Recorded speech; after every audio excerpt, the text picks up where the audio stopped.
আজকের যেটা বিপদ, আজকের যেটা সমস্যা, সেটি হচ্ছে আমি ছিলাম ঢাকায় এবং আপনাদের শ্রদ্ধেয় ওস্তাদ শাইখ আব্দুর রাজ্জাক বিন ইউসুফ তিনি ইংল্যান্ডের 20 দিনের সফর শেষ করে গতকাল শাহজালাল ইন্টারন্যাশনাল এয়ারপোর্টে রাতে অবতরণ করে রাজশাহীতে সকালবেলা পৌঁছেছে। আজকে তিনি রওনা দিয়েছেন রাজশাহী থেকে আপনাদের এই প্রোগ্রামে আসার জন্য, এই প্রোগ্রামের ওয়াদা রক্ষা করার জন্য। আর আমি রওনা দিয়েছি ঢাকা থেকে। আমাদের দুই গাড়ির মধ্যেই যোগাযোগ চলমান ছিল, আছে। ইতিমধ্যেই আমরা যখন হাটিকুমরুল অতিক্রম করে আপনার এই সিরাজগঞ্জ মোড় অতিক্রম করে যখন বগুড়া শেরপুর রোডে উঠেছি, তখন আমি ঘুম গেছি গাড়িতে। তখন আমার ড্রাইভার ডাক দিয়ে বলতেছে, আব্দুল্লাহ ভাই। তো বলে কি? তো বলে উস্তাজিদের গাড়ি অ্যাক্সিডেন্ট করেছে। ইন্না লিল্লাহি ওয়া ইন্না ইলাইহি রাজিউন। তাই বললাম কি ঘটনা, কোথায়? তো মোকামতলা। তো আমরা খুব দ্রুত, তখন 16 কিলোমিটার দূর ছিলাম মোকামতলা থেকে। খুব দ্রুত আমরা মোকামতলা পৌঁছার চেষ্টা করি এবং আজকের যারা প্রোগ্রামের আয়োজক তাদেরকেও কল দিয়ে আমরা দ্রুত ডাকি যে ভাই তোমরা একটু দ্রুত এগিয়ে আসো, একটু সহযোগিতা করো। তো ঘটনা হচ্ছে গাড়ি ঠিকঠাকই চলতেছিল, কিন্তু একটা সিএনজি রাস্তা থেকে উঠে দ্রুত, সিএনজি চালকেরই দোষ, দ্রুত রাস্তা থেকে উঠতে গেছে এবং আমাদের গাড়ি 60, 70, 80 যে কিলোমিটার গতিতেই থাক ওই সিএনজির সাথে ধাক্কা খেয়ে সিএনজির দু একজন ব্যক্তি, হয়তো আল্লাহ সুবহানাহু ওয়া তাআলা ভালো জানে এখন কি অবস্থা তারা বগুড়া জিয়া মেডিকেলে অসুস্থ অবস্থায়, আহত অবস্থায় ভর্তি হয়েছে। আর আমাদের শাইখ আব্দুর রাজ্জাক বিন ইউসুফ তিনিও হালকা আহত হয়েছেন, তবে সেরকম গুরুতর নয়। আল্লাহ সুবহানাহু ওয়া তাআলা তাকে হেফাজত করেছে, আলহামদুলিল্লাহ।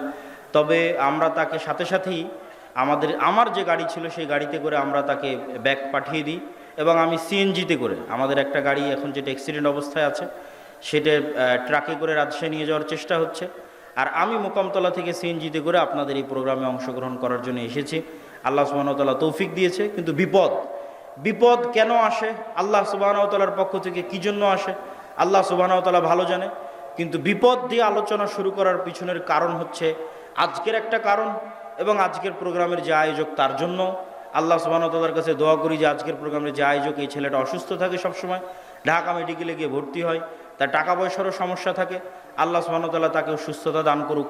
আমাদের উস্তাদ শাইখ আব্দুর রাজ্জাক বিন ইউসুফ তাকেও সুস্থতা দান করুক, আল্লাহুম্মা আমিন।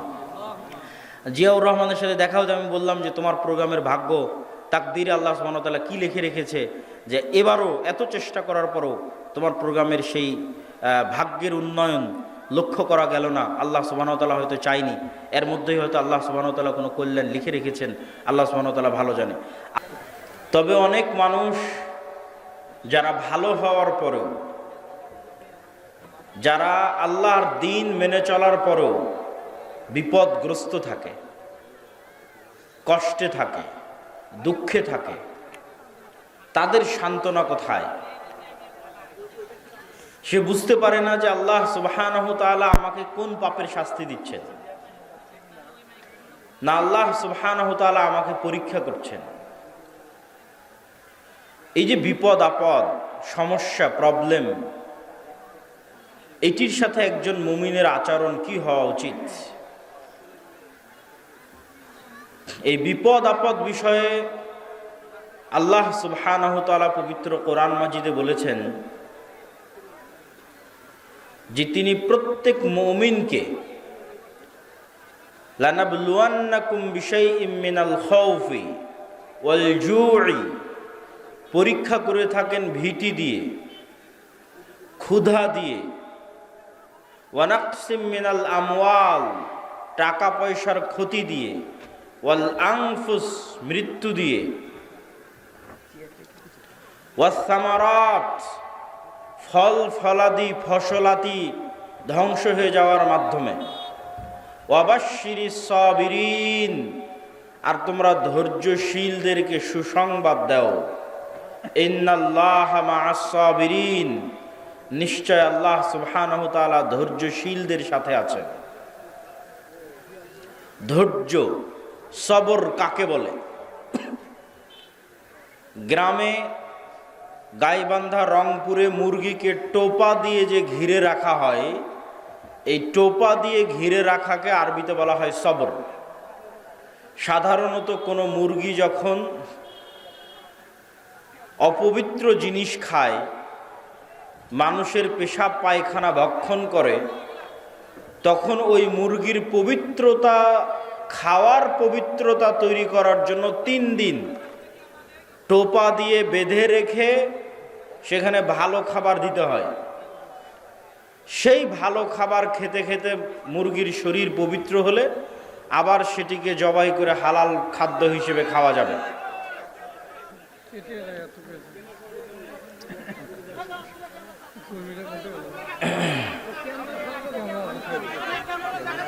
আপনারা দিনী ভাইয়েরা যারা আছেন তারা কিন্তু জায়গা পাবেন, জায়গা অনেক পড়ে আছে, আশেপাশে পিছনে অনেক জায়গা পড়ে আছে, একটু সরে সরে বসলেই কিন্তু আপনারা দেখতে পান। যদিও আজকে ক্যামেরা প্রয়োজনের তুলনায় বেশি, এই কথাই ঠিক, তারপরেও একটু আমরা ধৈর্য ধরি। আল্লাহ সুবহানাহু ওয়া তাআলা সবর, ধৈর্যের বর্ণনা দিচ্ছেন এবং তিনি ঘোষণা করছেন তিনি মুমিনদেরকে বিপদ দেন, ক্ষুধার বিপদ দেন, ভয়ের বিপদ দেন, টাকা পয়সার বিপদ দেন, ফসলাদি ধ্বংস হয়ে যাওয়ার বিপদ দেন, এমনকি জীবন পর্যন্ত নিয়ে নেন। আল্লাযীনা ইযা আসাবাতহুম মুসিবাহ ক্বালু ইন্না লিল্লাহি ওয়া ইন্না ইলাইহি রাজিউন। যখন কেউ বিপদগ্রস্ত হয় তখন বিপদগ্রস্ত ব্যক্তি যেন বলে ইন্না লিল্লাহ ওয়া ইন্না ইলাইহি রাজিউন। এই একটা বাক্যের অর্থ যদি আপনার ভিতরে ঢুকে যায় তাহলে বিপদ আপনার কাছে বিপদ মনে হবে না। এই বাক্যের অর্থ কি? ইন্না লিল্লাহ, আমি আল্লাহর। আমি আল্লাহর মানে আমার নিজের শরীরের কোনো কিছুর মালিকানা আমার নিজের নয়। আমার চোখ আমার কথায় চলে না, আমার কান আমার কথা শোনে না, আমার শরীর আমার কথা শোনে না।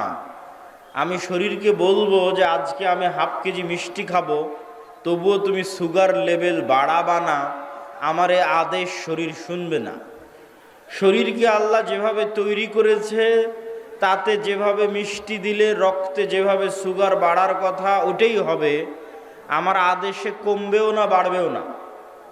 এভাবে পুরো শরীরের সকল কার্যক্রম একটাও আমার নির্দেশে চলে না। যেভাবে আল্লাহ সুবহানাহু ওয়া তাআলা তৈরি করেছেন সেভাবেই চলে। তাহলে আমার নিজের নাফস, নিজের রূহ, নিজের শরীরের মালিক আমি নই। এটার মালিক কে? আল্লাহ সুবহানাহু ওয়া তাআলা। যদি আমি আমার নিজেরই মালিক না হই তাহলে আমার টাকা পয়সার মালিক আমি কিভাবে হলাম? আমার ছেলে মেয়ে সন্তান সন্ততির মালিক আমি কিভাবে হলাম? আমার বাড়ি গাড়ির মালিক আমি কিভাবে হলাম? তাহলে আমার নিজের মালিক যখন আমি নই তাহলে আমার পকেটে থাকা টাকা পয়সা, আমার নিজের জমি, আমার বাড়ি, আমার গাড়ি, আমার ছেলে মেয়ে, এগুলো একটারও মালিক আমি নই। আরও স্পষ্ট করে বললে আল্লাহ চাইলে তো এখন আমাকেই তুলে নিয়ে যেতে পারেন, যেহেতু আমি নিজের মালিক নই, আমি আল্লাহর অধীনস্থ, আল্লাহ আমার মালিক, তো আল্লাহ চাইলে আমাকেই তুলে নিয়ে যেতে পারেন, এটাই আমি বাধা দিতে পারবো না। সেখানে আল্লাহ যদি আমার ছেলেকে উঠিয়ে নিয়ে যায় তো আমি কি বাধা দিব? সেখানে যদি আমার টাকা হারিয়ে যায় আমি কি বাধা দিব? সেখানে যদি আমার গাড়ি অ্যাক্সিডেন্ট করে আমি কি বাধা দিব? সম্ভব নয়। তো আল্লাহ সুবহানাহু ওয়া তাআলা মানুষকে এই বাক্যের মাধ্যমে ইন্না লিল্লাহি ওয়া ইন্না ইলাইহি রাজিউন এই বাক্যের মাধ্যমে বুঝাচ্ছেন যে বিপদে পড়লে এই বাক্য উচ্চারণ করতে হবে। তার প্রথম কথা হচ্ছে তুমি নিজেই নিজের মালিক নও, অতএব তোমার সব কিছুর মালিক আল্লাহ, তুমি সহ। 2 নাম্বার, ওয়া ইন্না ইলাইহি রাজিউন। তুমি মনে করছো যে আজকে আমার গাড়িটা নষ্ট হয়ে গেল, কি আফসোস। মনে করছো আমার টাকাটা হারিয়ে গেল, কি আফসোস। মনে করছো আমার মোবাইলটা হারিয়ে গেল, কি আফসোস। মনে করছো আমার ছেলে মারা গেল, কি আফসোস। তাহলে জেনে রাখো একদিন তুমিও মারা যাবা, জেনে রাখো একদিন তুমিও হারিয়ে যাবা, জেনে রাখো একদিন তুমিও ফেরত যাবা। ওয়া ইন্না ইলাইহি রাজিউন। তাহলে এখানে হতাশা, আফসোস এবং দুঃখের কিছু নাই।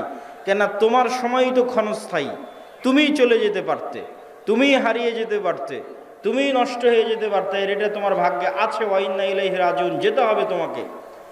অতএব তোমার সাথে যেটি ঘটুক সেটি একটাও তোমার সাথে তোমার নিজস্ব কোনো জিনিসের সাথে ঘটেনি, বরং আল্লাহ সুবহানাহু তাআলার দেওয়া জিনিসের সাথে ঘটেছে।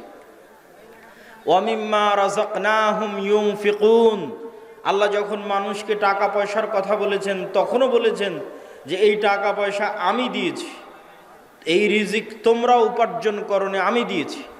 সবর, সবর ধৈর্য ধারণ করা কি জিনিস বলছিলাম, মুরগি যখন টোপা দিয়ে ঘিরে রাখা হয় এটাকে বলা হয় সবর, আটকে রাখা। আরবিতে আটকে রাখা মানে যখন আপনি গুনাহ থেকে নিজেকে আটকে রাখেন তখন সবর, যখন আপনি নেকির উপর নিজেকে ধরে রাখেন তখন সবর। যেমন আজকে এখানে বক্তব্য শুনে মনে মনে বললেন আজ থেকে 5 ওয়াক্ত সালাত আদায় করব, একদিনও আদায় করতে পারলেন না, তাহলে আপনার সবর নাই। মনে করলেন আজ থেকে গান শুনবো না, 7 দিন শোনা বন্ধ রাখার পর আর ধরে রাখতে পারলেন না, তার মানে সবর নাই। নিজেকে কোনো কিছুর উপর ধরে রাখা, ঠিক মুরগিকে যেমন টোপা দিয়ে আটকে রাখা হয়েছে, বেঁধে রাখা হয়েছে, ধরে রাখা হয়েছে, এরকম যে আমি প্রতিদিন সূরা ইখলাস পড়ব, কোরআন পড়ব, এটার উপর নিজেকে ধরে রাখা, ধরে রাখতে পারতেছি, একদিনও মিস যাচ্ছে না, এটা সবর। আমি গান শুনতে চাই না, শুনবো না, এটার উপর নিজেকে কতদিন ধরে রাখতে পারতেছি, এটা সবর। এই জন্য মানুষের সকল নেক আমলের মূল রহস্য হচ্ছে সবর। এই জন্য আল্লাহ সুবহানাহু তাআলা পবিত্র কোরআন মাজিদে বারবার সবরের দার্স এবং সবরের উদাহরণ এবং বিপদ আপদের কথা উল্লেখ করেছেন। ওয়াতাওয়াসাউ বিল হাক্কি ওয়াতাওয়াসাউ বিস সবর, তোমরা পরস্পরকে সত্যের দিকে দাওয়াত দাও, পরস্পরকে ধৈর্যের দিকে দাওয়াত দাও। প্রশ্ন হচ্ছে, যখন আল্লাহওয়ালা মানুষ, দিনদার মানুষ, পরহেজগার মানুষ দেখে যে একটা ইহুদি, একটা খ্রিস্টান, একটা ফাসেক, একটা জালেম, তার কি সুখের জীবন, অন্যায়ভাবে টাকা পয়সা উপার্জন করে এসি, ফ্রিজ, বাসা বাড়ি, বিল্ডিং, জমি জায়গা ক্রয় করে একাকার, আর আমি 5 ওয়াক্ত সালাত আদায় করে, তাহাজ্জুদের সালাত আদায় করে আমি বিপদে, হয় অসুখ বিসুখে বিপদে, না হয় জিনিসপাতি নিয়ে বিপদে, না হয় অন্য কোনো কিছু নিয়ে বিপদে। আর রহস্য কি? রাসূলুল্লাহ সাল্লাল্লাহু আলাইহি ওয়াসাল্লাম বলেন, আল্লাহ সুবহানাহু তাআলা যাকে সবচেয়ে বেশি ভালোবাসেন তাদেরকে সবচেয়ে বেশি পরীক্ষায় ফেলেন, আর আল্লাহ সুবহানাহু তাআলা সবচেয়ে বেশি ভালোবাসেন নবীদেরকে, এই জন্য নবীদের পরীক্ষা সবচেয়ে বেশি।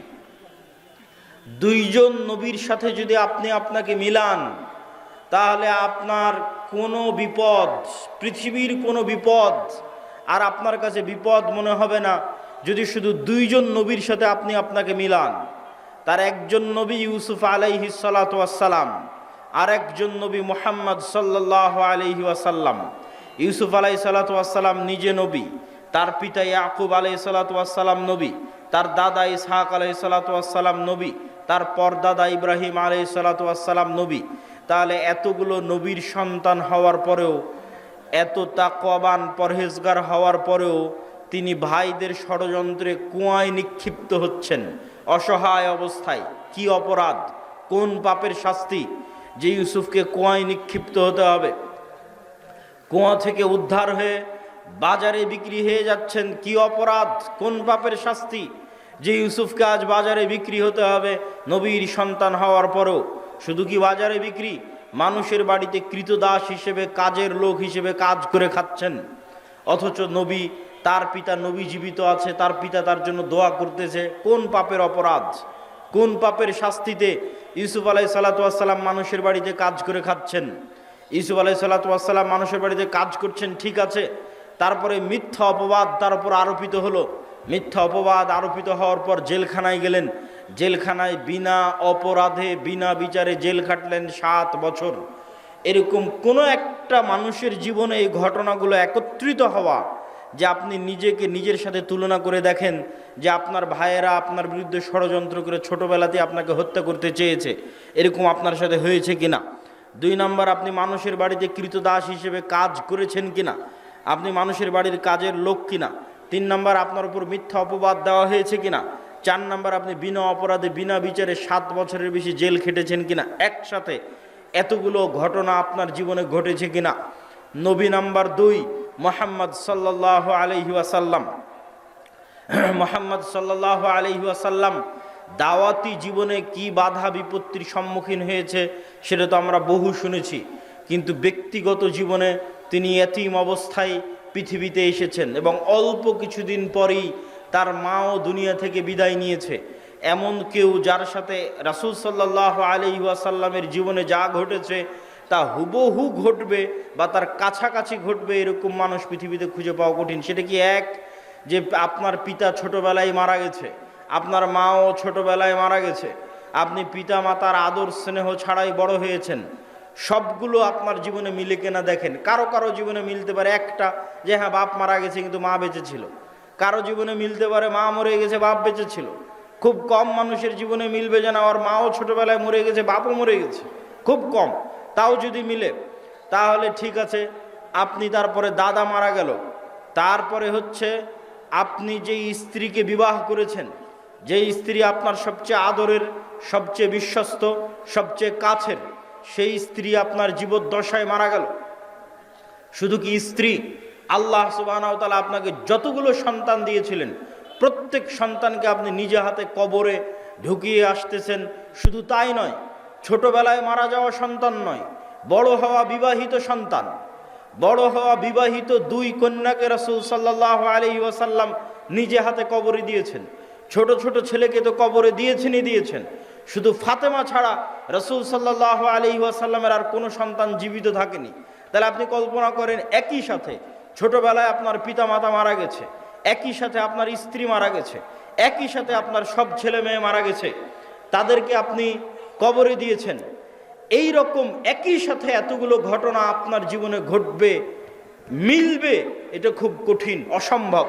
তাহলে নবী হওয়ার পর রাসূল সাল্লাল্লাহু আলাইহি ওয়াসাল্লাম কোন পাপের শাস্তিতে, কোন অপরাধের শাস্তিতে এতগুলো ব্যক্তিগত জীবনের বিপদের মুখোমুখি হচ্ছেন, দাওয়াতি জীবনের নয়।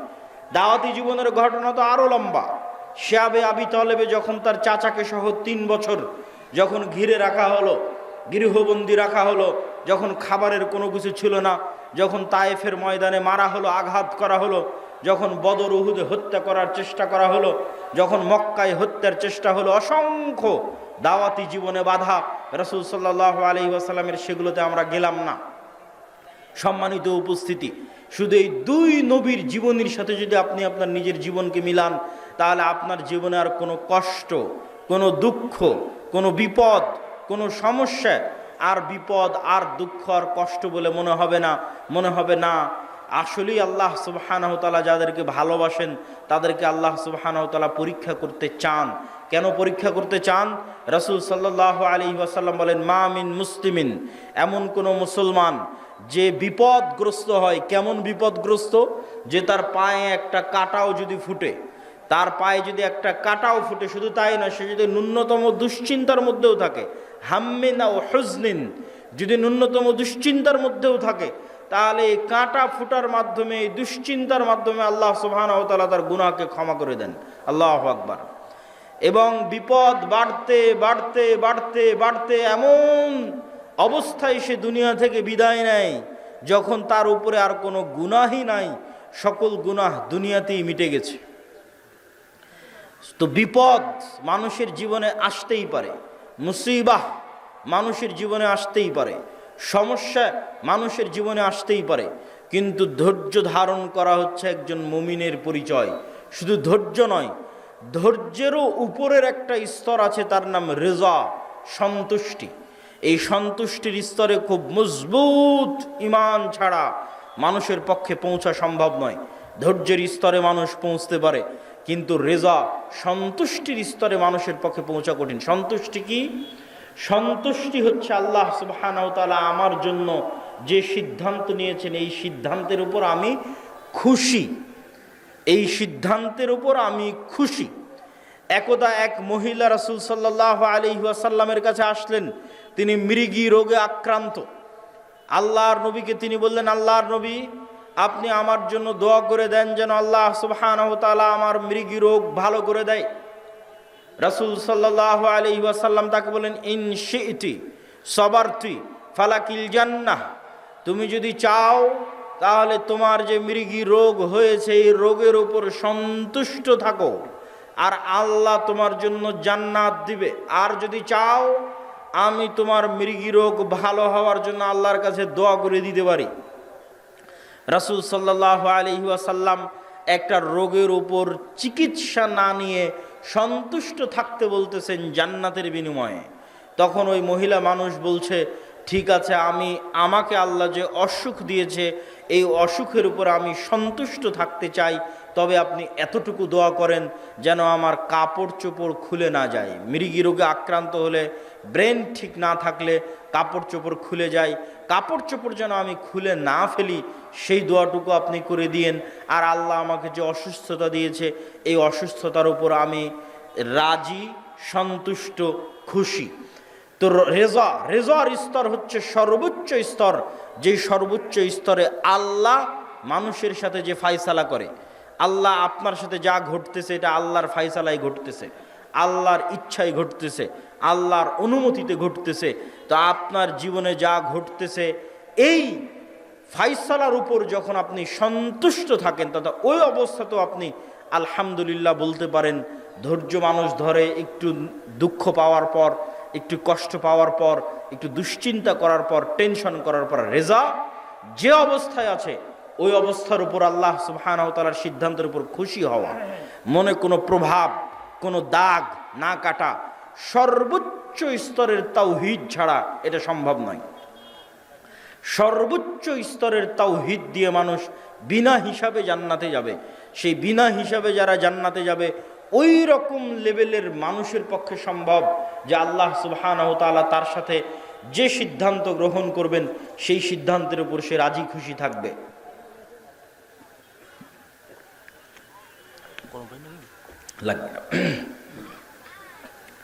তো আমরা আলোচনার শুরুতেই, যদিও আজকে আমার আলোচনার মূল বক্তব্যের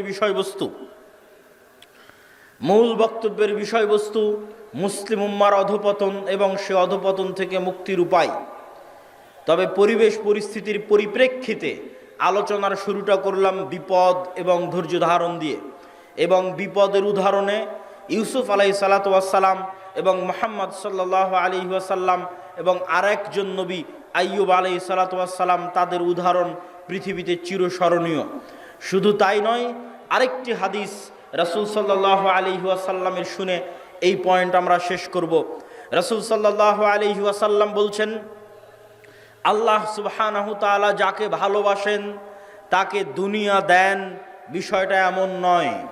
তথা দুনিয়া দেওয়া ভালোবাসার প্রমাণ নয়, বরং আল্লাহ সুবহানাহু তাআলা যাকে ভালোবাসেন তাকে তার আনুগত্য করার তৌফিক দেন।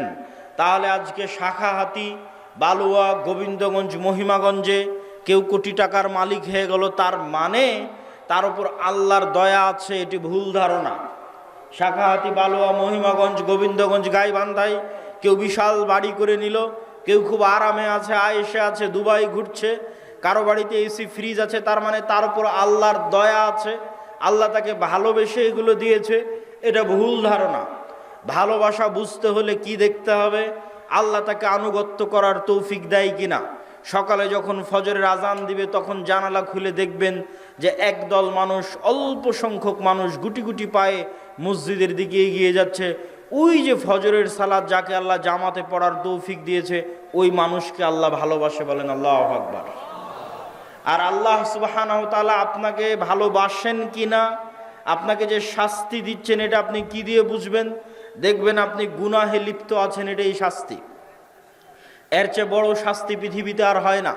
আল্লাহ আপনাকে হারাম কাজে লিপ্ত রেখেছে, এটাই শাস্তি। আল্লাহ আপনাকে গুনাহে লিপ্ত রেখেছে, এটাই শাস্তি। পৃথিবীর নিকৃষ্ট থেকে নিকৃষ্ট কাজ আপনার হাত দিয়ে হচ্ছে, এটাই শাস্তি। আপনি আল্লাহর রহমতের দরজা থেকে বিতাড়িত, আল্লাহর রহমতের দুয়ার থেকে বিতাড়িত, এটাই শাস্তি। অতএব দুনিয়া পাওয়ার উপর নির্ভর করে না যে মানুষকে আল্লাহ সুবহানাহু ওয়া তাআলা ভালোবাসেন কিনা, বরং দুনিয়াতে আল্লাহ তাকে আল্লাহর আনুগত্যের তৌফিক দিচ্ছে কিনা, এইটা দিয়ে সে বুঝতে পারবে যে হ্যাঁ, আল্লাহ আমাকে 5 ওয়াক্ত নামাজ পড়ার সুযোগ দিচ্ছে, তার মানে আল্লাহর দয়া আমার উপর আছে। আর 5 ওয়াক্ত নামাজ এত চেষ্টা করি তাও পড়তে পারি না, তাহলে আল্লাহর দয়া আসলে নাই। এত চেষ্টা করি কোরআন পড়তে পারি না, তাহলে আল্লাহর দয়া আমার সাথে নাই। কোনো একটা সমস্যা আছে যে কারণে আমি আল্লাহর দয়া পাচ্ছি না। আল্লাহর দয়া পেতে পাওয়ার আলামতই হচ্ছে আমি 5 ওয়াক্ত সালাত আদায় করতে পারছি, আমি কোরআন তেলাওয়াত করতে পারছি, এটাই আল্লাহর দয়া পাওয়ার আলামত। আর আল্লাহ সুবহানাহু ওয়া তাআলা আপনাকে ভালোবাসেন কিনা সেটা বোঝা যাবে স্থায়ী ঠিকানা পরকাল, যেটা বহু বক্তব্যে বলেছি, ঈমান বিল গায়বে ইয়াকিন। দুনিয়ার সকল কিছুর বিনিময়ে মানুষ পরকালের মাঠে বাঁচতে চাইবে যে আল্লাহ সুবহানাহু ওয়া তাআলা তাকে পরকালে মুক্তি দিক, কিন্তু তারপরেও পরকালে তার জন্য মুক্তি কঠিন হয়ে দাঁড়াবে দুনিয়ার সকল সম্পদের বিনিময়ে হলেও। তাহলে ওই সম্পদ, ওই ধন দৌলত আপনি দুনিয়াতে আঁকড়ে ধরে থাকবেন, এইটা দিয়ে আপনি পরকালে মুক্তি পাবেন না। বরং আপনাকে এই ধন সম্পদ, এই ধন দৌলত দান করে কিয়ামতের মাঠে ধনী অবস্থায় উঠতে হবে, কিয়ামতের মাঠে কোটিপতি অবস্থায় উঠতে হবে, কিয়ামতের মাঠে কোটি কোটি টাকা আপনার হাতে থাকতে হবে, যেন কিয়ামতের মাঠে বিপদে পড়লে আপনি বাঁচতে পারেন। তো কিয়ামতের মাঠে কোটি কোটি টাকা কিভাবে থাকবে? নতুন করে কিয়ামতের মাঠে ব্যবসা বাণিজ্য করার সুযোগ নাই।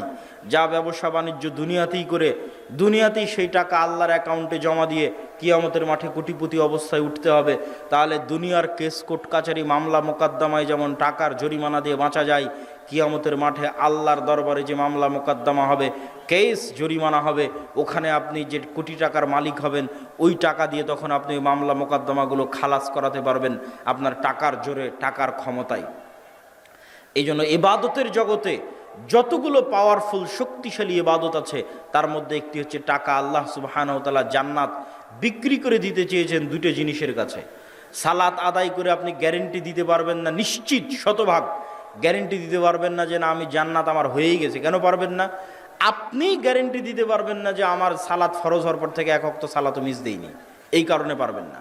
হ্যাঁ, যদি এটা গ্যারেন্টি দিতে পারতেন যে আমার উপর সালাত ফরজ হওয়ার পর থেকে এক ওয়াক্ত সালাতও মিস দেইনি, এক ওয়াক্ত সালাতও কাজা করিনি, তাহলে সালাত দিয়েই আপনি নিশ্চিত জান্নাতে চলে যেতেন।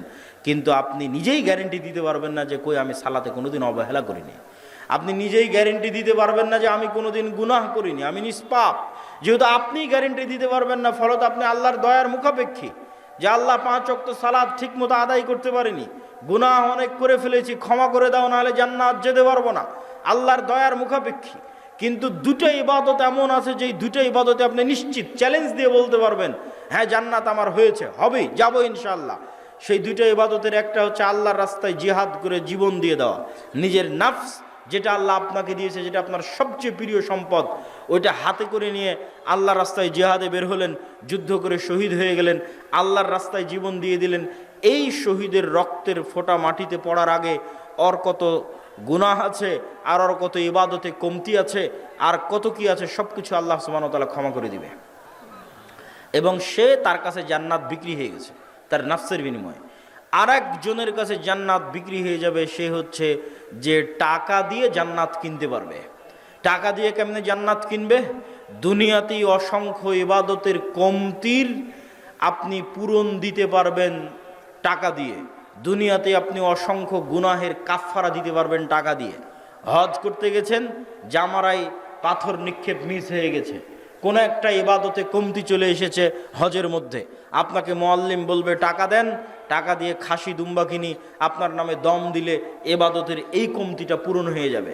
দুনিয়াতেই টাকা দিয়ে ইবাদতের কমতি পূরণ হচ্ছে।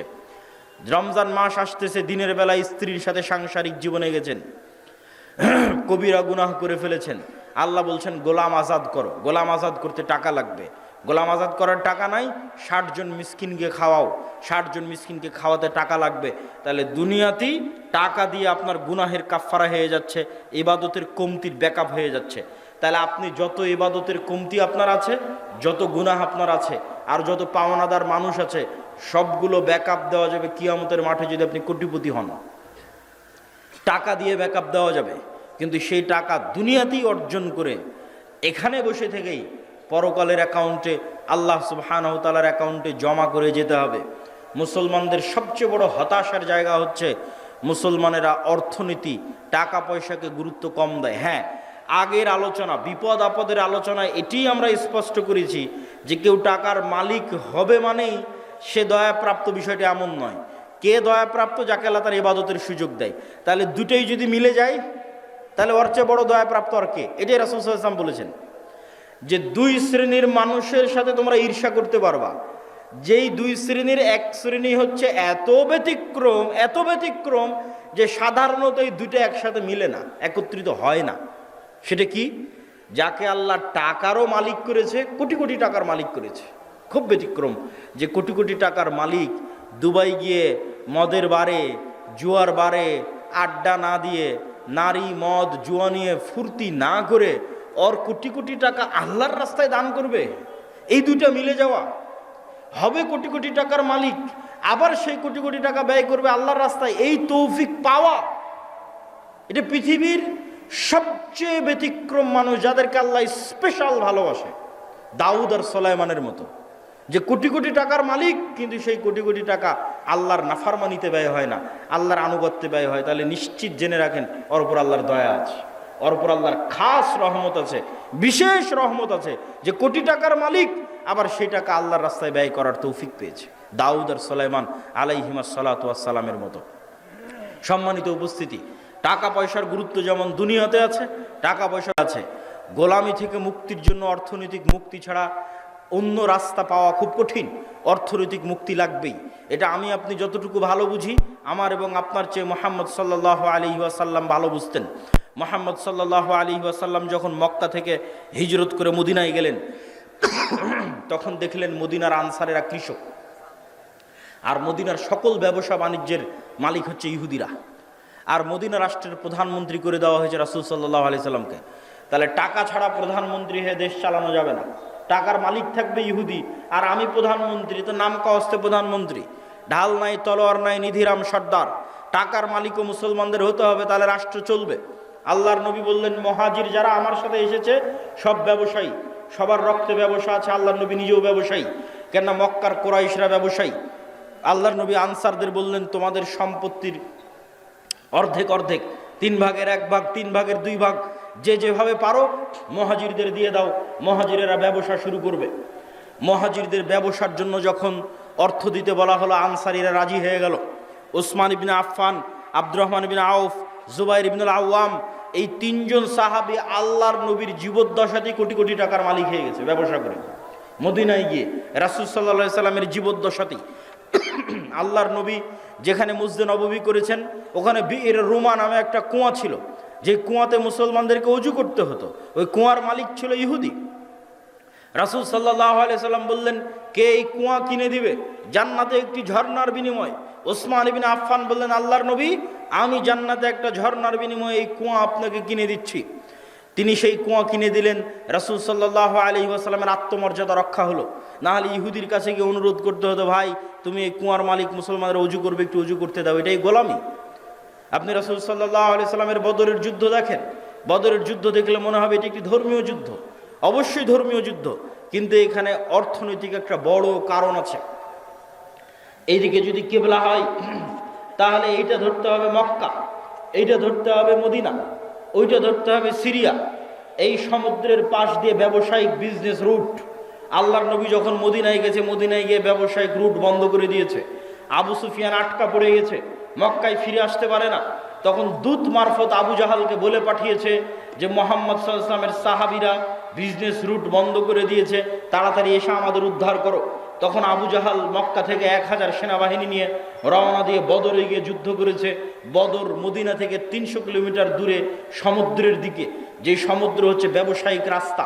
তাহলে ব্যবসায়িক রাস্তা পরিষ্কার করতে আবু জাহাল আবু সুফিয়ানকে যুদ্ধ করতে হয়েছে, কেননা তারা আতঙ্কিত হয়ে গেছিল। আজকে মুহাম্মদ সাল্লাল্লাহু আলাইহি ওয়াসাল্লামের মদিনায় যাওয়া 1 সপ্তাহ হয়নি, 10 দিন হয়নি, তাতে আমাদের ব্যবসায়িক রাস্তা বন্ধ। যদি মদিনা আরো শক্তিশালী হয়, আমরা মক্কার মানুষ কি করে খাবো? সিরিয়াতে তো আমাদের ব্যবসার রাস্তা বন্ধ হয়ে যাবে। তাহলে বদরের যুদ্ধ দেখতে মনে হলেও ধর্মীয় যুদ্ধ, তার পিছনে অর্থনৈতিক বড় একটা কারণ আছে। রাসূল সাল্লাল্লাহু আলাইহি ওয়াসাল্লাম খুব ভালোভাবে জানতেন টাকার প্রয়োজন আছে। অর্থনৈতিক মুক্তির মাধ্যমে গোলামি থেকে মুক্তি হয়। আর আমাদেরকে গোলাম বানিয়ে রাখার জন্যই সুদি যে প্রথা, এই সুদি প্রথা হচ্ছে আমাদেরকে গোলাম বানিয়ে রাখার একটা অন্যতম মাধ্যম, একটা অন্যতম উপায়। সম্মানিত উপস্থিতি, আমরা আলোচনা করছিলাম যে অর্থনৈতিক ইবাদত বিপদ আপদের সাথে সম্পৃক্ত রেখে আমরা অর্থনৈতিক ইবাদতের আলোচনার মধ্যে ঢুকেছি। আলোচনার এই পর্যায়ে এসে আজকে যারা এখানে প্রোগ্রামের আয়োজন করেছে তাদের সহযোগিতা করার জন্য আপনাদেরকে উদাত্ত আহ্বান জানিয়ে, যদি তাদের স্বেচ্ছাসেবকগণ আপনাদের মধ্যে যায় তাহলে তাদের এই মক্তব কার্যক্রম, তাদের দিনী সেবামূলক কার্যক্রম কেউ যেতে চাইলে আমি এখনই যাওয়ার জন্য বিশেষভাবে অনুরোধ করব। যদি তারা যায় তাহলে আপনারা অবশ্যই একটা ঘটনা শুনেন এবং সেই ঘটনার সাথে সাথে দানও করতে থাকেন। রাসূল সাল্লাল্লাহু আলাইহি ওয়াসাল্লামের কাছে একজন গরিব ফকির মিসকিন সাহাবী এসে বললেন, আল্লাহর নবী, এটা হচ্ছে আমার বাড়ি, আমার বাড়ির পাশে একটা ধনী মানুষের বাড়ি, তার খেজুরের গাছের ডালপালা আমার বাড়িতে এসে থাকে, তো আমার ছেলেবেলে তার গাছ থেকে খেজুর পেড়ে খায়, তো সে আমাকে খুব বকাবকি করে, আল্লাহর নবীর কাছে বিচার দিচ্ছে। আল্লাহর নবী বললেন, ওই ধনী ব্যক্তিকে তুমি জান্নাতে একটা খেজুর গাছের বিনিময়ে এই খেজুর গাছটাই গরিবকে দিয়ে দাও, তোমার তো অনেক খেজুর গাছ আছে, জান্নাতে একটা খেজুর গাছের বিনিময়ে খেজুর গাছটা গরিবকে দিয়ে দাও। সে ব্যক্তি রাজি হলো না। ব্যক্তি মালিকানায় নবীও হস্তক্ষেপ করতে পারে না, ব্যক্তি মালিকানায় রাষ্ট্র হস্তক্ষেপ করতে পারে না। নবীর কথা সাহাবী শুনতেছে না, জান্নাতে একটা খেজুর গাছের বিনিময়ে খেজুর গাছ দিতে বলছে, দেয়নি। তো আবু দাহদা নামে একজন সাহাবী এই ঘটনা শুনতে পেয়েছে। শুনতে পেয়ে সে এই ধনী ব্যক্তিকে বলতেছে, ভাই, আমার একটা বিশাল খেজুরের বাগান আছে, কয়েক হাজার খেজুর গাছ আছে, ওই পুরো খেজুরের গাছ, খেজুরের বাগান তোমার, আর এই যে একটা খেজুরের গাছ আল্লাহর নবী জান্নাতে একটা খেজুর গাছের বিনিময়ে দিতে বলেছে, ওইটা আমাকে দিয়ে দাও। তখন এই ব্যক্তি বলছে, বারে, এত বিশাল খেজুরের বাগান, তার বিনিময়ে একটা খেজুরের গাছ, কি সমস্যা? ও তো আর পরকালের ডিল তো আর বোঝে না, জান্নাতের ডিল তো আর বোঝে না, ও রাজি হয়ে গেছে। তখন আবু দাহদা তার বিশাল খেজুরের বাগান ওই ব্যক্তিকে দিয়ে দিল, আর ওই ব্যক্তি তখন একটা খেজুরের গাছ একে দিয়ে দিল। এখন আল্লাহর নবীকে এসে জিজ্ঞেস করে বলে, আল্লাহর নবী, এই খেজুরের গাছের মালিক এখন আমি, আপনি বলেছিলেন এই খেজুরের গাছ যদি এই গরিবকে দেওয়া হয় জান্নাতে একটা খেজুরের গাছ হবে, কথা কি ঠিক? রাসূল সাল্লাল্লাহু আলাইহি সাল্লাম বললেন, হ্যাঁ, কথা ঠিক। বললেন, তাহলে জান্নাতে একটা খেজুরের গাছের বিনিময়ে এই খেজুরের গাছ এই গরিব মিসকিনকে দিয়ে দিলাম। আল্লাহু আকবার। বাড়িতে এসে স্ত্রীকে বলছে, স্ত্রী, কি? তো বলে, আমার যে বিশাল খেজুরের বাগান ছিল, এই বিশাল খেজুরের বাগান বিক্রি করে দিয়েছি। কত টাকাতে বিক্রি করে দিয়েছো? জান্নাতে একটা খেজুর গাছের বিনিময়ে বিক্রি করে দিয়েছি। আল্লাহু আকবার। তখন স্ত্রী বলছে, তোমার ব্যবসা সফল কাম হোক, লাভজনক হোক। আল্লাহর সাথে ব্যবসা কখনো ক্ষতিগ্রস্ত হয় না, আল্লাহ সুবহানাহু তাআলার সাথে ব্যবসা কখনো লস হয় না। কেন লস হয় না সেটাও আমি আমার বক্তব্যের মধ্যে বুঝিয়ে বলবো। সম্মানিত উপস্থিতি, বিপদ দিয়ে বক্তব্য শুরু করেছিলাম কেন? বিপদ দিয়ে বক্তব্য শুরু করার দুটা কারণ, একটা আজকের কারণ, আর একটা আজকের এই প্রোগ্রামের যে আয়োজক, যে ছেলে জিয়াউর রহমান আজকের প্রোগ্রামের আয়োজন করে, এই ছেলেটা সব সময়ই অসুস্থ থাকে, থ্যালাসেমিয়া রোগে আক্রান্ত থাকে, কিন্তু দিনের কাজ করে। তো তাকে দেখলে আমার মাঝে মধ্যে মনে প্রশ্ন আসে যে আল্লাহ সুবহানাহু তাআলা দিনদার মানুষকে কিভাবে পরীক্ষা করেন, বিপদ দিয়ে রাখেন, বিপদগ্রস্ত করে রাখেন। তো আসলে বিপদ দেখলে অনেক সময় মানুষের মনে হতে পারে যে আসলে আমি কি অপরাধ করেছি, কি ভুল করেছি যে বিপদে পড়লাম।